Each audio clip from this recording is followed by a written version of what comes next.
August 12, 1676. Massachusetts forest drinks blood faster than morning dew. Metacom collapses into marsh mud, musket ball through his heart. The war bearing his Christian name, Philip, ends without treaties or mercy.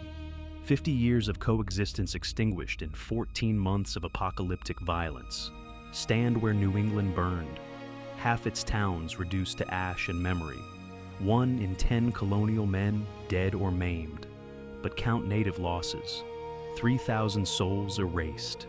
The Wampanoag, Narragansett, Nipmuc.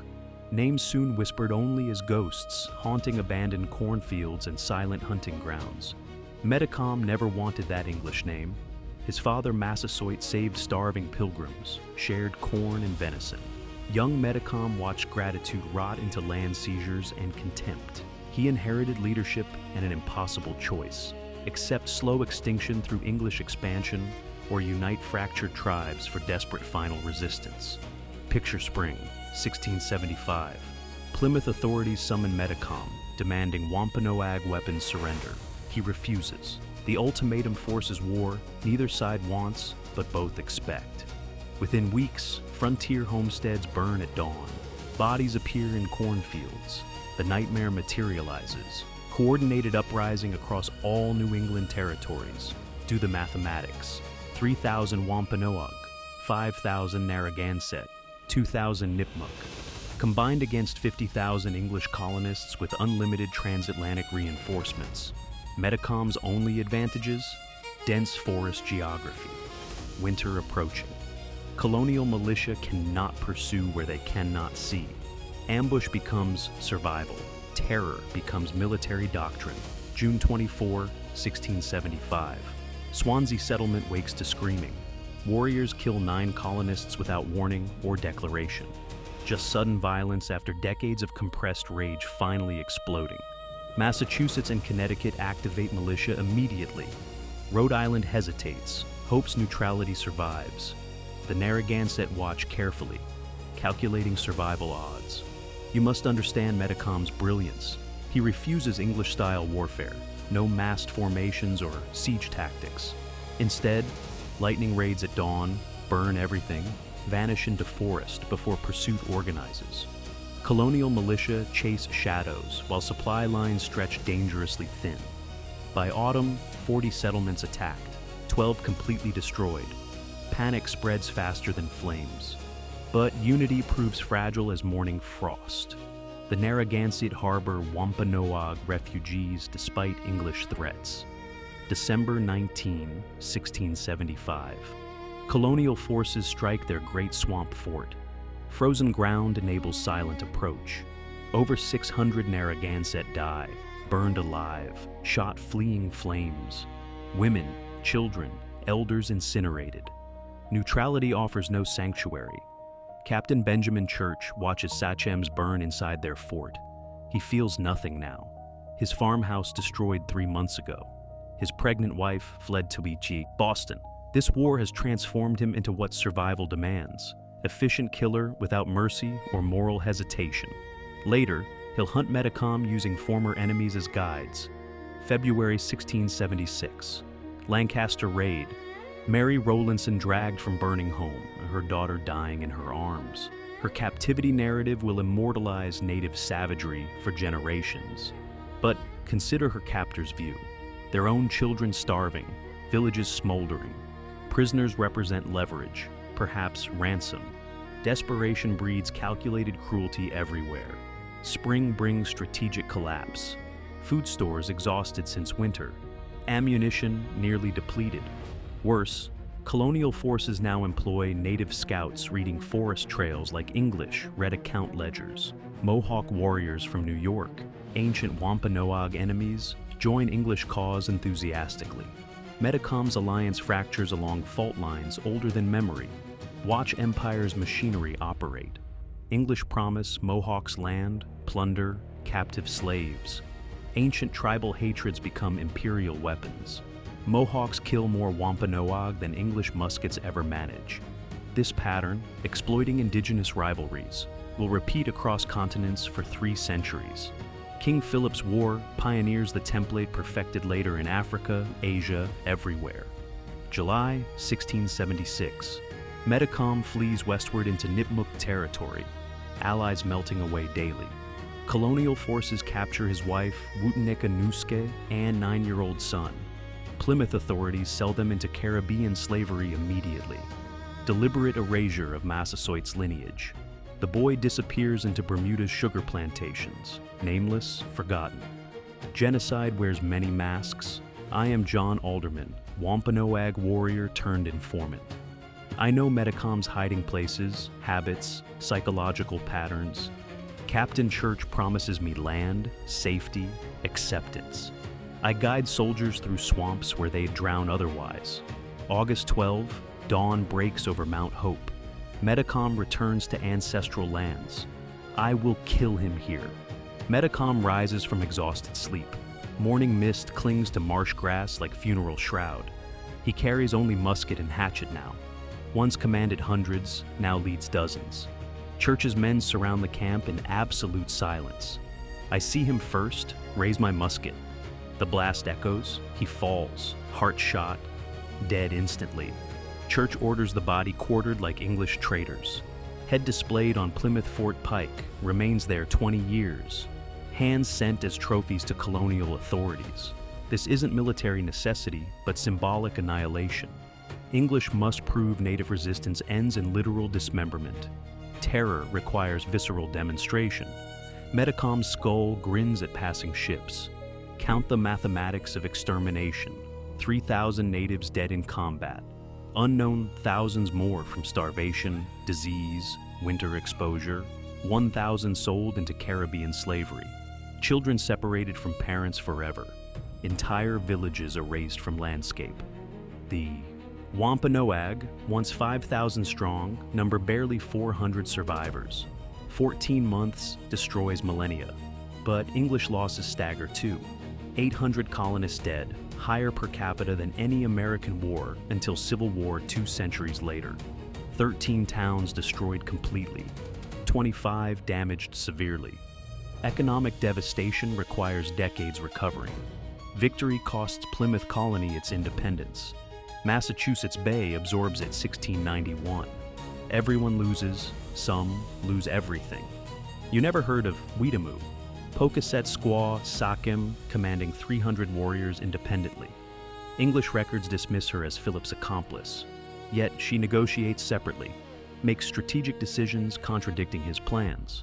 When cornered, she drowns crossing Taunton River rather than surrender. Colonial soldiers behead her corpse for public display anyway.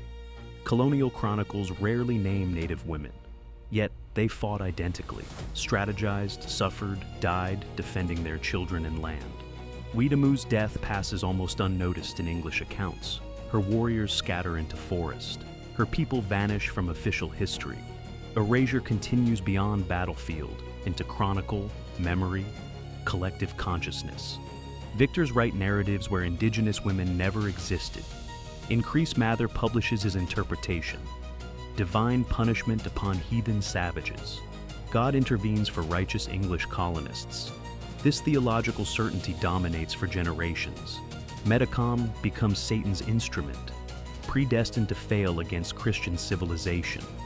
Narrative erases uncomfortable questions about land theft, broken treaties, systemic injustice. Words control memory more effectively than muskets. Walk post-war New England, empty fields reclaimed by forest within months. Abandoned villages rotting slowly. Colonial settlements rebuild differently now. Fortified, paranoid, permanently militarized. Trust dies with Metacom. Future native interactions assume hostility automatically. The middle ground, Massasoit's careful diplomacy, mutual dependence, becomes impossible. Violence breeds permanent separation and mutual hatred. Some Wampanoag escape northward into Abenaki territory. Others disappear into remote swamps, maintaining hidden communities for decades. Christian praying Indians survive on reservations under constant English supervision, loyalty perpetually questioned. Daniel Gookin documents their suffering, imprisoned despite neutrality, families separated, property confiscated. Suspicion targets all brown faces regardless. Compare casualty recovery. English replaced losses within 5 years through continued immigration and natural birth rates. But native populations never rebound from this catastrophe. Disease, displacement, enslavement compound battlefield deaths exponentially. By 1700, southern New England indigenous peoples represent fragments, survivors clinging to marginal lands nobody else wants yet. See the pattern emerging clearly. Military victory enables legal dispossession. Massachusetts authorities declare abandoned native lands forfeit automatically. Treaties become void retroactively. Reservations shrink systematically through legal mechanisms. What warfare initiates, legislation completes permanently. King Philip's War establishes precedent. Resistance justifies total expropriation. Courts legalize theft following martial conquest. But memory persists underground. Wampanoag oral tradition preserves Metacom differently. Not savage rebel, but defensive leader protecting his people. A father whose son vanishes into slavery becomes unbearable tragedy, choosing dignity over submission. English narratives emphasize treachery. Native stories emphasize survival against genocidal odds. History depends entirely on whose grandmother tells it. Benjamin Church writes his memoir decades later, portraying himself as noble warrior and tactical genius. He omits atrocities committed, glosses over prisoner executions, ignores enslaved children. His account celebrates military prowess without moral reflection whatsoever. Victor's memoirs emphasize strategy, courage, necessity. Losers' stories, when recorded at all, speak of genocide, dispossession, generational trauma. Modern archaeology reveals what documents deliberately hide. Burned villages show sophisticated defensive positioning. Food caches suggest planned resistance, not spontaneous savagery. Weapon distributions indicate organized military command structure. Material evidence contradicts colonial propaganda about disorganized native violence. Metacom's war displays strategic planning, coordinated logistics, adaptive tactics. Recognizing indigenous military competence complicates comfortable narratives. The Nipmucs join Metacom's alliance reluctantly. Understanding English expansion threatens everyone eventually. After his death, they negotiate separate peace immediately. Terms prove worthless within months. Land seizures continue unabated. Their territory becomes Massachusetts County by 1730. Treaties mean nothing when one party holds overwhelming force and demographic advantage permanently. August 12 becomes turning point, erasing alternatives. After Metacom's death, organized resistance collapses within 3 weeks. Scattered raids continue briefly, but strategic cohesion vanishes overnight. Colonial militia hunt remaining warriors systematically, methodically.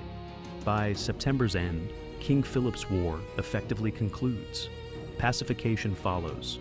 Forced relocations, loyalty oaths, permanent military oversight of survivors. Measure generational impact mathematically.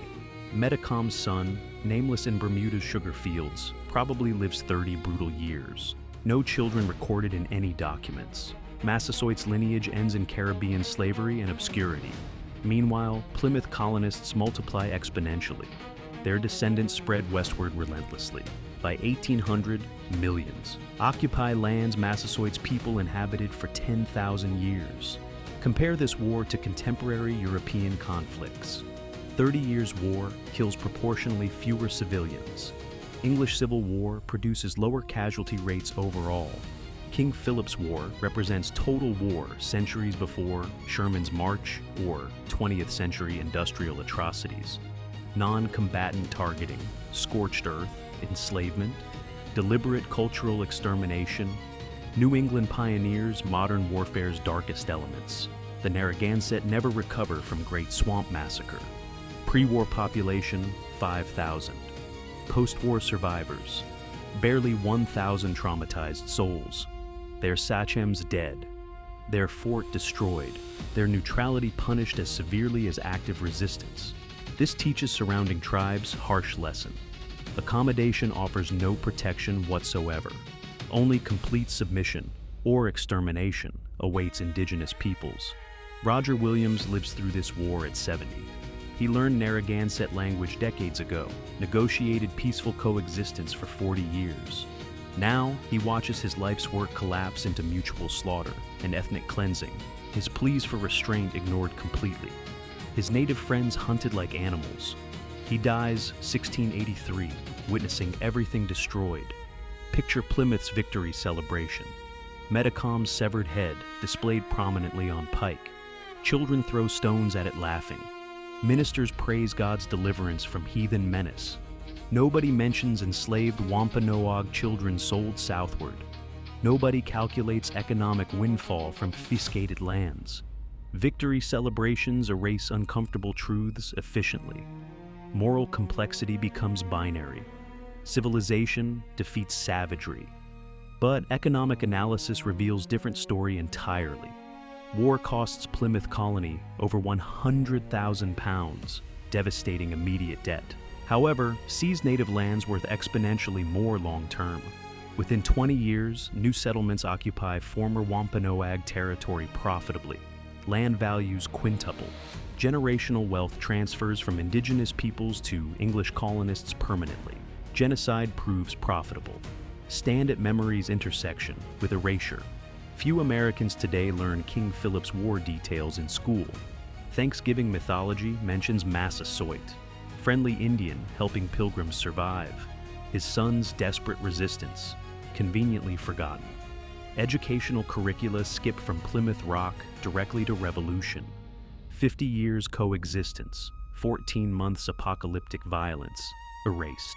Selective amnesia shapes national identity. Wampanoag descendants survive against all odds. Mashpee, Aquinnah communities maintain cultural traditions despite centuries of assimilation pressure. They remember Metacom not as King Philip, colonial name imposed by English, but as Metacomet, their leader choosing resistance over extinction. Memory persists through oral tradition, ceremony, language preservation. History lives where official, chronicles deliberately end. Modern historians debate classification, rebellion, civil war, genocide. Each term carries profound political implications. Rebellion suggests legitimate authority suppressing unlawful uprising. Civil war implies equal combatants. Genocide recognizes deliberate ethnic extermination. Language shapes interpretation fundamentally. Your word choice reveals assumptions about who deserved sovereignty, land, existence itself, ultimately. The Mohegan and Pequot, traditional Wampanoag rivals, side with English throughout the entire war. Their decision proves strategically sound, short-term. They survive initial violence, but long-term English expansion eventually threatens them identically. By 1700, their lands also shrink under relentless colonial pressure. Collaborating with empire only delays inevitable dispossession temporarily.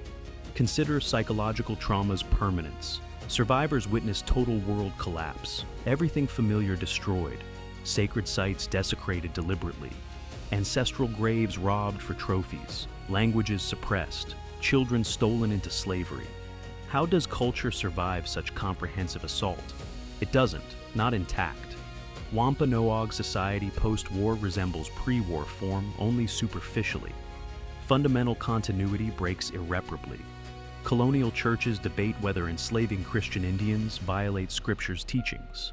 Most conclude native baptism insufficient for protection from bondage.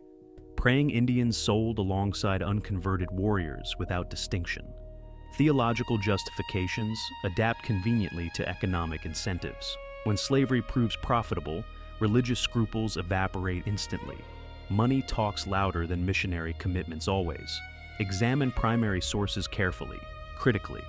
Colonial accounts emphasize native atrocities, burned homes, mutilated corpses, captured women, tortured.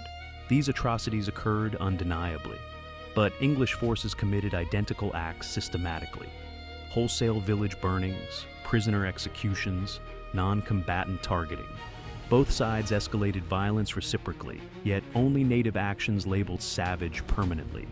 Double standards persist. Mary Rowlandson's captivity narrative becomes colonial bestseller immediately. She describes captors with horror and fascination simultaneously. Readers consume her suffering voyeuristically, repeatedly. Her story justifies continued native dispossession for generations afterward, yet nowhere does she question why her captors fought desperately, why their villages burned, why their children starved. Empathy flows one direction only. Benjamin Church's final hunt demonstrates war's personal transformation completely. He tracks Metacom using former enemies as guides, sleeps in abandoned native camps, adopts indigenous tactics, ambush, surprise attack, mobility over firepower. Fighting Indians transforms English soldiers into mirror images of their enemies. Violence homogenizes combatants. Everyone becomes what warfare demands: efficient killers. The moment Metacom falls changes everything irreversibly.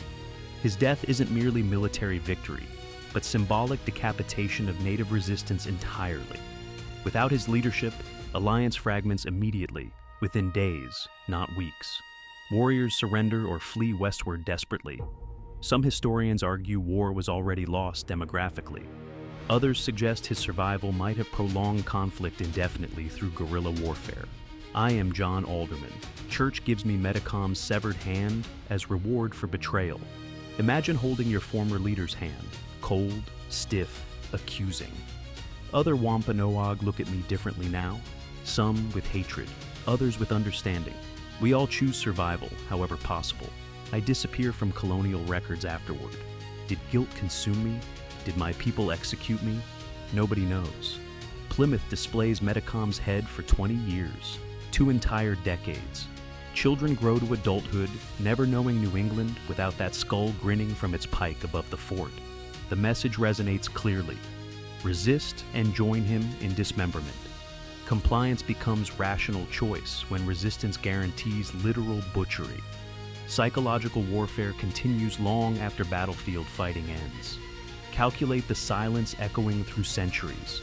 No Wampanoag accounts survive from actual participants. No native perspectives recorded during events themselves.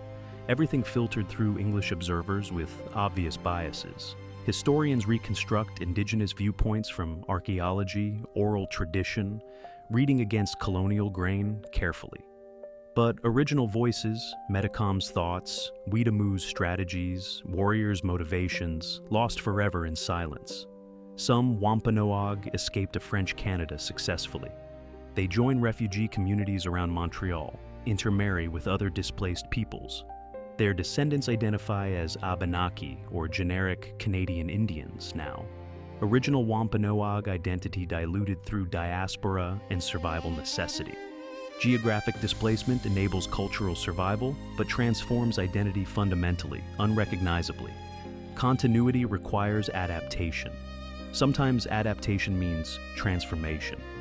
English settlers repopulate destroyed towns within 5 years rapidly. Names change systematically, native place names replaced with English equivalents deliberately. Swansea, Lancaster, Brookfield, imported geography erasing indigenous landscape completely. Maps become colonization weapons. Renaming territory claims it conceptually before physical occupation follows. Language colonizes more subtly than muskets, but equally effectively forever. The economic aftermath reveals war's true cost and profit. Plymouth colony bankrupted temporarily. Connecticut deeply indebted. Massachusetts Bay strained financially. Yet seized native lands eventually repay these costs tenfold, 20-fold. By 1700, formerly indigenous territories generate enormous agricultural wealth. War proves profitable investment when measured generationally. Immediate suffering yields long-term prosperity. For survivors, compare neighboring colonies' approaches. Pennsylvania, under Quaker leadership, maintains peaceful native relations for 70 years without major conflict. No equivalent to King Philip's War there. William Penn negotiates fairly, respects treaties, prohibits alcohol sales, prevents land fraud.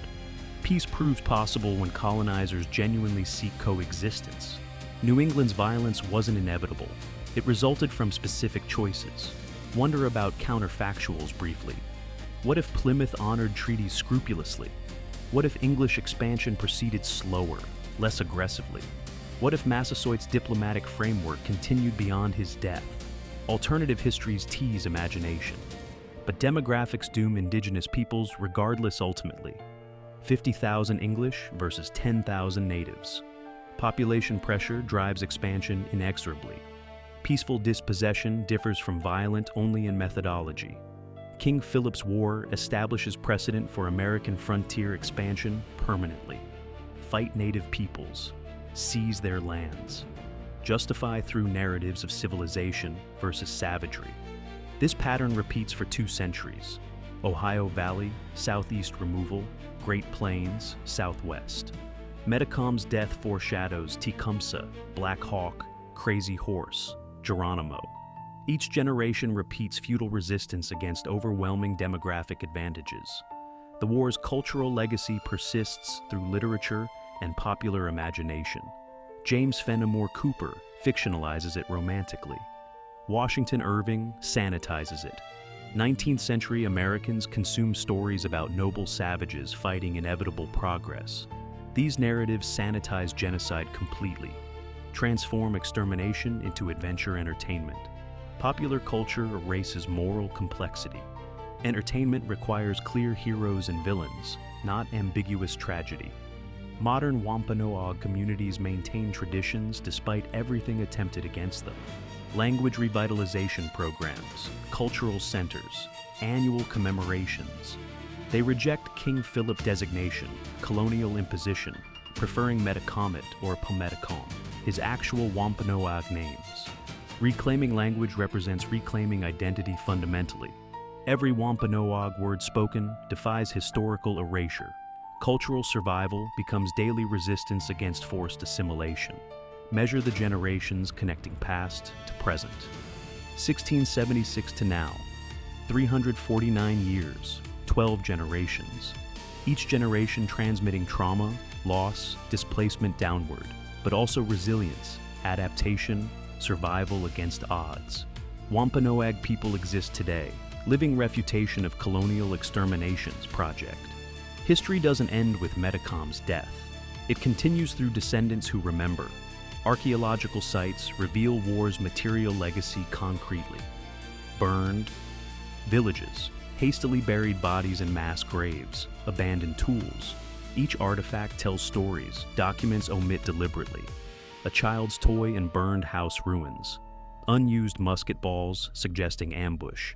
Ceramic shards showing European trade goods integrated into native life before violence. Material culture complicates binary narratives effectively. King Philip's War fundamentally transforms New England society permanently. Pre-war, tenuous coexistence, mutual dependence, cultural exchange possibilities. Post-war, rigid separation, permanent militarization, institutionalized racism. The middle ground, space for negotiation, intermarriage, shared governance, closes permanently, irreversibly. Metacom's death kills not just a leader, but possibility of multicultural coexistence. Binary thinking replaces nuance forever. Consider the children on both sides. English children taught to fear Indians instinctively. Native children taught to fear English soldiers, both traumatized by witnessing atrocities. Fathers killed, mothers raped, siblings murdered. Generational hatred planted in 14 months grows for centuries afterward. Fear becomes inheritance. Prejudice passes parent to child automatically. Breaking these cycles requires conscious effort. Colonial authorities prohibit native weapons ownership after war ends. Disarmament guarantees future helplessness completely. Then they restrict movement. Passes required for travel between towns. Control tightens systematically, incrementally. What warfare initiates, legislation completes permanently. Legal mechanisms institutionalize subordination. Power dynamics established August 12, 1676, persist through American legal structures for centuries. Recognize the paradox's bitter irony. English colonists fled religious persecution in Europe, sought freedom in New World desperately. Then they replicate oppression, becoming persecutors themselves against indigenous peoples. Victims transform into victimizers. This pattern, Oppressed becoming oppressors repeats throughout history endlessly. Suffering doesn't automatically generate empathy toward others. Sometimes it hardens hearts, justifies cruelty. The war's conclusion brings no resolution, just exhaustion and devastation everywhere. Metacom dead. Native alliance shattered irreparably. English victory Pyrrhic at best. Economically ruinous despite territorial gains. Nobody wins anything meaningful. Some just survive slightly longer. August 12, 1676, marks not triumph, but tragedy. Mutual destruction, born from irreconcilable claims to identical land. 3 centuries later, stand where Metacom fell the August dawn. Mount Hope overlooks Narragansett Bay. Wind carries salt air inland. Nothing marks this specific spot. No monument, no plaque. History erases its own crime scenes efficiently, but memory persists through descendants refusing to forget. August 12, 1676, date meaning nothing to most. Americans, everything to those whose ancestors died.